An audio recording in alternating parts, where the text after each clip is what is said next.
Recent 49 BCS এর ICT cadre নিয়ে একটু কথা বলি। আইসিটি ক্যাডারে সিট ছিল জাস্ট 25টা, মানে 25টা সিটের এগেনস্টে আপনার এতগুলা অ্যাপ্লাই হয়েছে। অ্যান্ড এক একটা সিটের এগেনস্টে আপনি ধরেন প্রায় 800 জন কম্পিটিশন নিছে।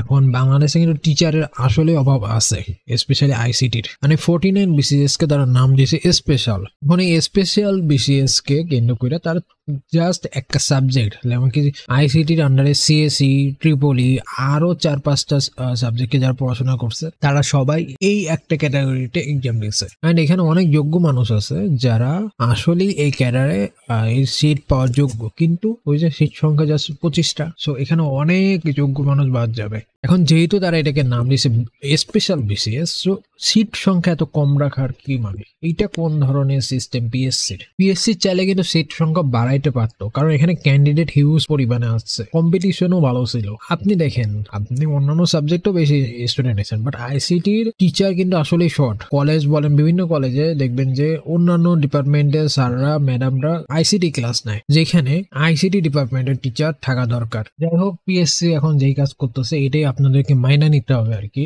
বাট পিএসসি এটা কি এক ধরনের মজা করা না? মানে 49 বিসিএসটা নিল, যেটাকে স্পেশাল বিসিএস নাম দিল, বাট তারা এত কম্পিটিশন তৈরি করে কি করতে চায়? তাদেরকে যোগ্য লোক লাগবে না, নাকি just one kind of competition করবো, এক্সাম নিব, মানুষকে দেখাবো, এটাই?